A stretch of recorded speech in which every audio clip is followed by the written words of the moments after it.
Hello. Thank you for the introduction. My name is Georgina Nicholson and I am a proud Wurundjeri Woi-wurrung woman. Wurundjeri being part of the Kulin Nation.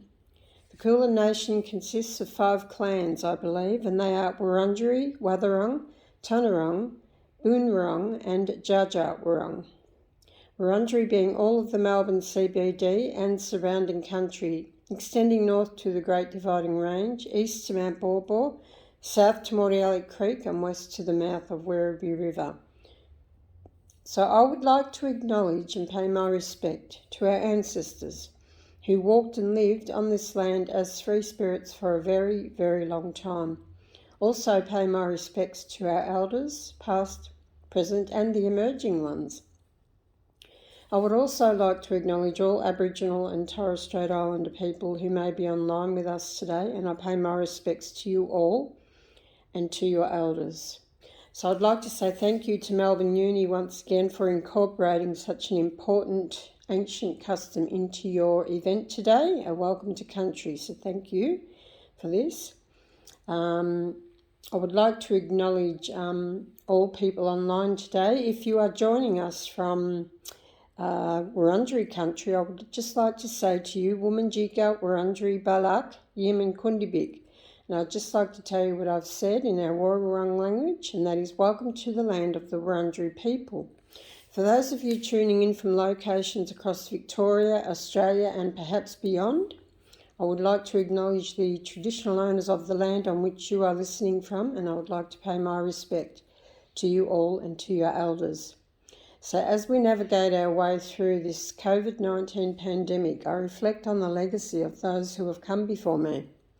I reflect on the long, unbroken, strong line of Aboriginal women I come from, and I think about the challenges they faced, and I do draw strength from them. And one of those women being my mother, Martha Margaret Nicholson, née Terrick. She was delivered by her grandmother, Granny Jemima, and that was on Corranderk Aboriginal Mission near the present-day town of Healesville. So Granny Jemima was already teaching our mother the importance of family, culture, caring for one another and connection to land.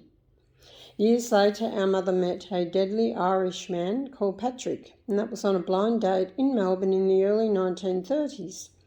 In 1937, Mummy and Daddy were married in a registry office, and they had 16 children.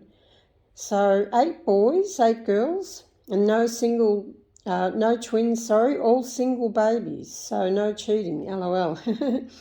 Sister Pat is the eldest, and myself, I'm the youngest. Sister Pat has made a lifelong commitment to her peoples and to her communities.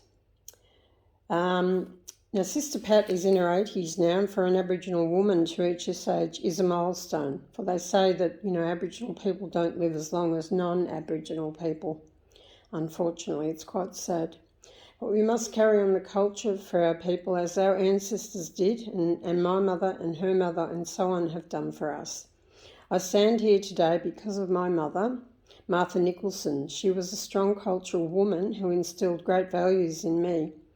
William Barak, his younger sister Annie Barat, is my direct ancestral bloodline right there.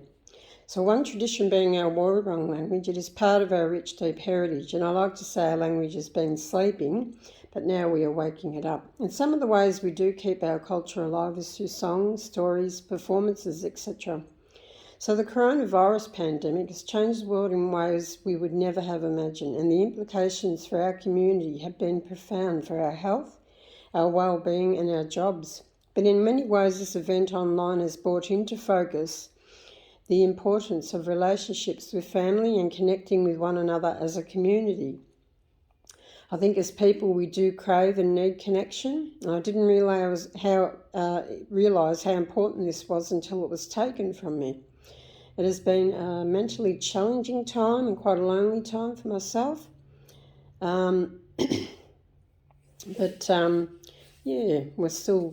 We've still got COVID around and we'll struggle through it like everyone does.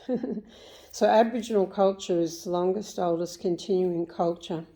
It dates back to 80,000 years plus, and we as Aboriginal people, we do know about resilience, solidarity and connection to land. There have been no treaties with us up to date, and we have never ceded our sovereignty, so it's quite sad. But our ancestors didn't gift our land or didn't sell it. It was stolen from us. So Wurundjeri just would like everyone to please respect the land, the waters, the flora and fauna, and of course we respect each other. So thank you for having me today. Take care and stay safe, and I hope you have a great event. Thank you.